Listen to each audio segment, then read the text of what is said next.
What's going on, everyone? Thursday morning, we're heading out to finish off this job in Plumpton. I'm super pumped, looking forward to it.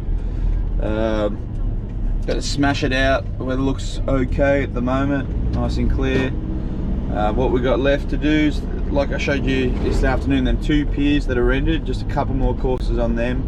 So I've already got the scaffold set up. What I'm planning to do is putting a batch of mud straight in and then spreading it onto the where the window sills have to go, just letting that firm up a bit, and then we'll throw, I don't know, a couple of shovels up on the scaffold, sort that out together, finish that, and then we'll run around and I'll show you how I do one of my sills, and yeah, we'll just pump out the house, give it a clean up, go over any bad bits of joining or any holes that we need to fill up, and just really go over the job and make sure we leave it in a good condition. But I think it's presenting pretty well, and this must be the fastest one we've ever done. We're probably going to get it done in about 6.5 days. So we're you know, it was a really good effort by the boys. They showed out every day.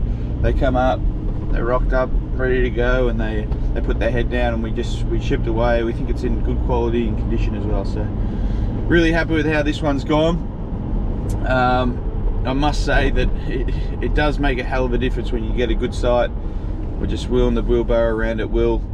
The last, I don't know how many, 10, even 15 houses we've done this year have all had an overhand garage or something where it's impossible to get the wheelbarrow down. You have to do a lot of double handling and extra labour, and it just adds up, you know, over the time, over the week.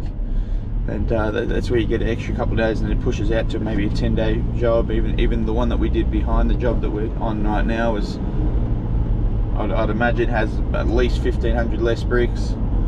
But the fact was that both sides were overhand, so it took us probably 10 or 11 days to finish. So I mean, it's a bit of a dream job, this one. There hasn't been many cuts in it. It's gone smoothly, you know, the architecture, the plans are pretty good.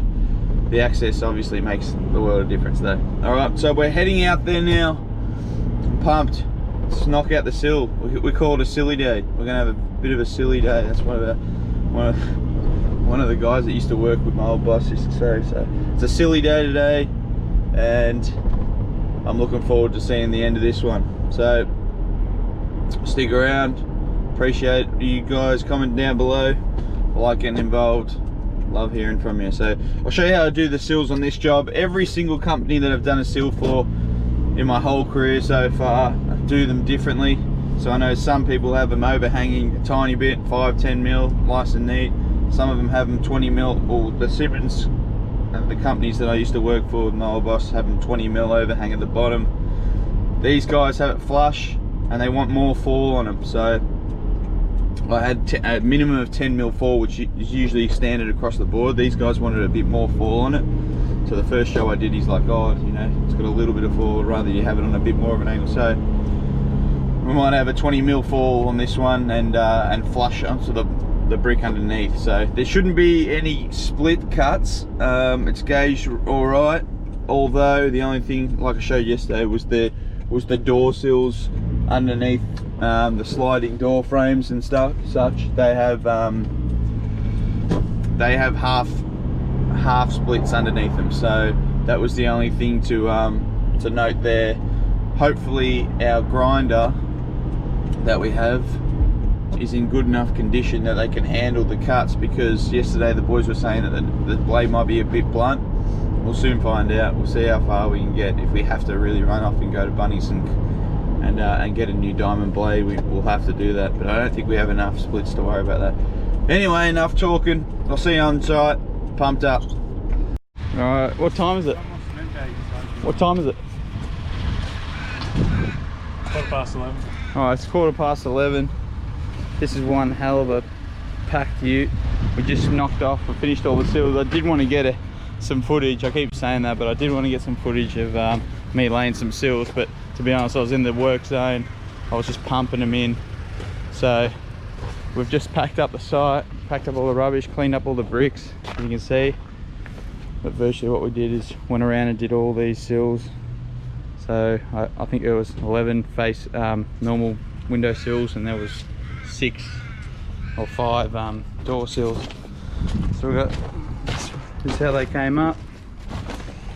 This is what I was talking about, what they wanted rather than a soldier. They wanted a course of half splits, so that's just how it worked with a nice 10mm bed. AJ either side. This is, we'll go over the job, may as well while we're here. Saucy came for a couple of hours and he finished off the rendered sills.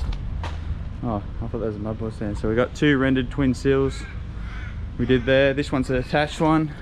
So what I did, rather than attach it with wall ties, I made it a solid pier, and so there's actually 2 bricks on the inside of this thing to make it extra strength.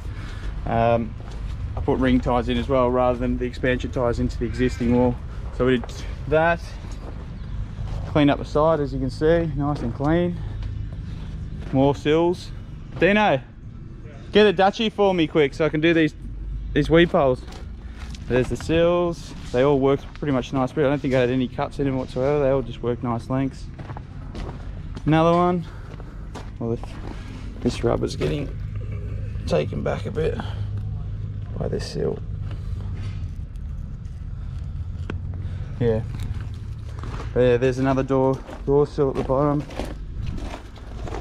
Hopefully the boys packed up the bricks around the side. Yep, they have.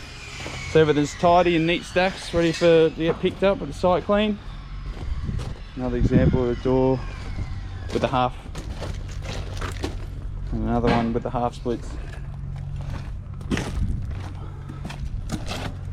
All done. Have a good day, mate. Another one there, got to clean out the weed poles. Another one there.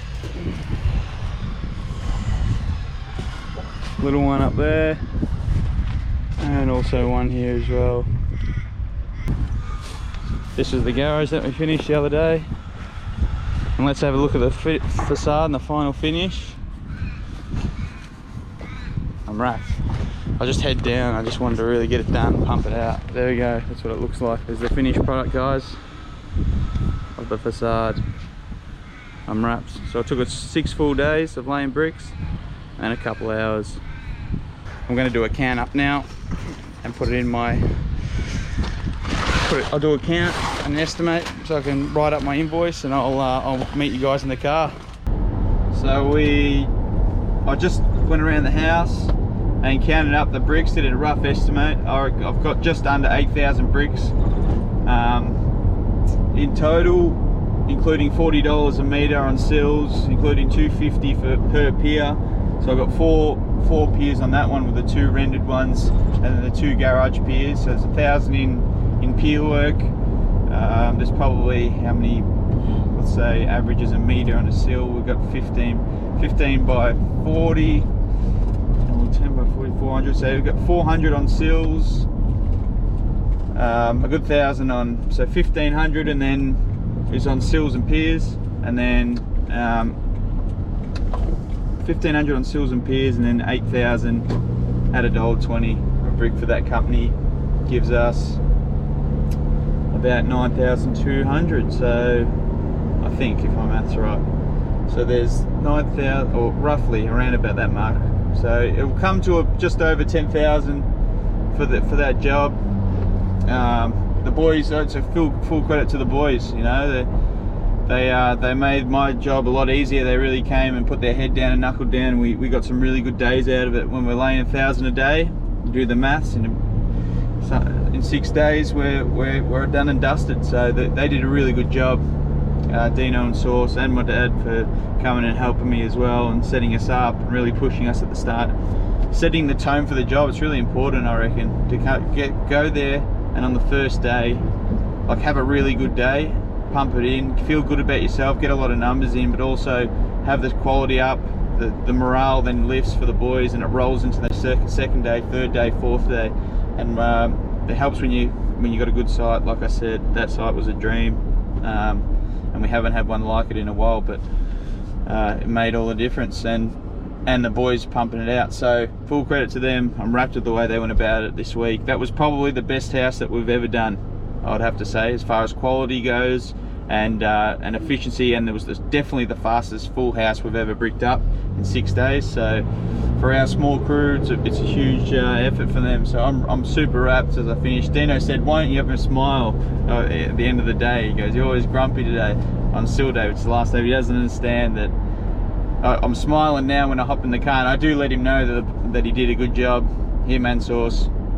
But I can never sort of smile until I sit in the car, loaded up the very last, tool, and pack up the site completely, and I hop in the car and think, all right, we did a good job this week. So it's just about trying to, having that never sort of stop, never get complacent attitude all the way to the end, and then even at the end, I mean, we're just going to go and we're going to do it all again. So I really enjoyed that job. I really had a good time bricking it up. I want to thank everyone for just tuning in and watching the videos and dropping comments of support. You guys really get me through and give us the motivation and the sort of confidence. I pick up tips and advice off you guys, so I appreciate everyone for tuning in and watching us during this week's this house. And yeah, can't wait to do it all again on the next one. Cheers, guys. Don't forget to leave a like, subscribe if you want, and there'll be plenty more of these style videos, and hopefully you get a bit more laying next week. Until then, have a good weekend. We're going to have a long weekend. I'm going to hit the beers. And yeah, we'll see you on the next one. Cheers, everyone.